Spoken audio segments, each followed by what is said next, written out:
নমস্কার, শুভ সকাল বন্ধুরা। কেমন আছেন আপনারা সবাই? আশা করি ভালো আছেন। আমি সুপর্ণা, আমার এই ঘরে বাড়ি চ্যানেলে আরও একটা নতুন ব্লগে আপনাদের সবাইকে স্বাগত জানাই।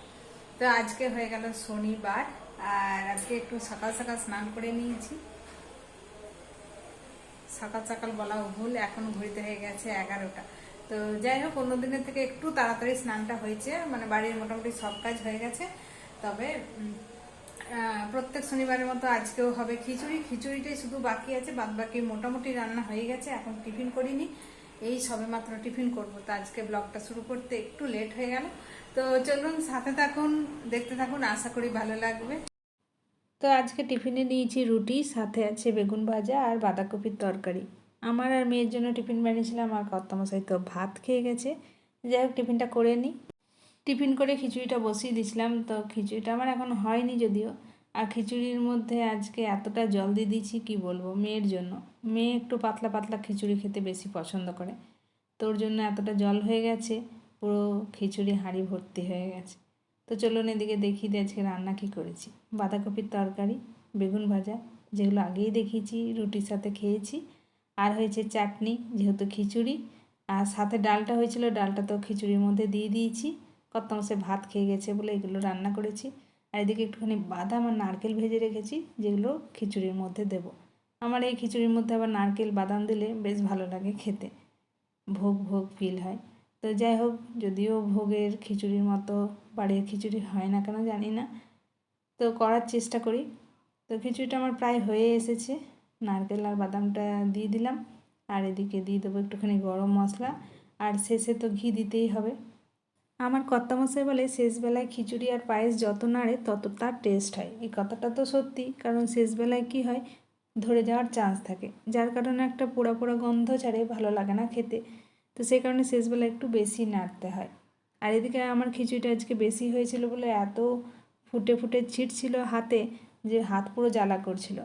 তো ঘি তো দেওয়া হয়ে গেল, এবার খিচুড়িটা বন্ধ করে দিই। এতগুলো পাপড় খাবে? হুম। পারবে খেতে? গরম খিচুড়ি একটু ঠান্ডা করতে হবে। আগে তো শীতকাল ছিল, দেওয়ার সাথে সাথেই ঠান্ডা হয়ে যাচ্ছিল, কিন্তু এখন যেহেতু গরম পড়ে গেছে, ঠান্ডা করতে অনেকক্ষণ সময় লাগবে। আর এই গরম খিচুড়ি যদি এই গরমের মধ্যে খাওয়া হয় তাহলে তো আর কথাই নেই। তো যাই হোক, চলুন, লাঞ্চটা তো গুছিয়ে ফেলেছি, এবার খাওয়া যাক গরম গরম খিচুড়ি।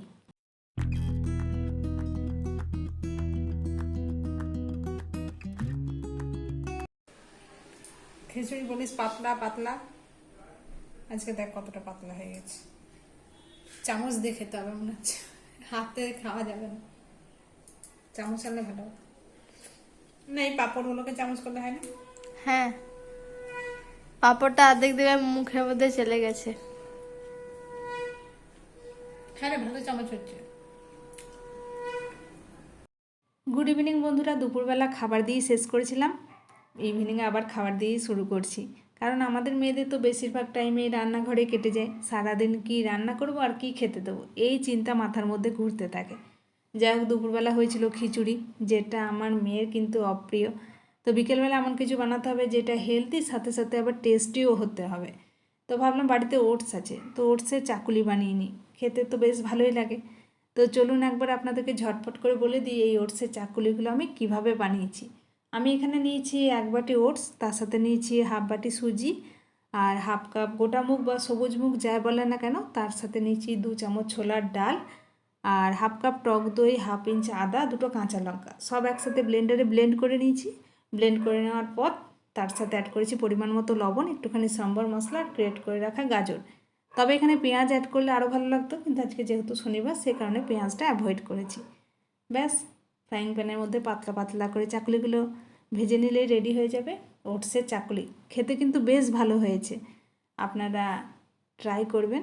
তো আমার একটা খাওয়া হয়ে গেছে, এদিকে মেয়েকে দিয়েছি খেতে, ওকে গরম গরম বানাচ্ছি আর দিচ্ছি। তো চলুন আজকের মতো ব্লগটা এই পর্যন্তই রাখছি। আজকের এই ভিডিওটা আপনাদের কেমন লাগলো কমেন্টে জানাবেন, আর ভালো লেগে থাকলে একটা লাইক করবেন, আর আমার নতুন বন্ধুরা চ্যানেলটাকে সাবস্ক্রাইব করে দিয়ে আমার পাশে থাকবেন। আবারও খুব শীঘ্রই ফিরে আসবো নতুন একটা ব্লগ নিয়ে। আপনারা সবাই সুস্থ থাকুন, ভালো থাকুন, সাবধানে থাকুন। দেখা হবে খুব শীঘ্রই পরের একটা ব্লগে। Bye, good night.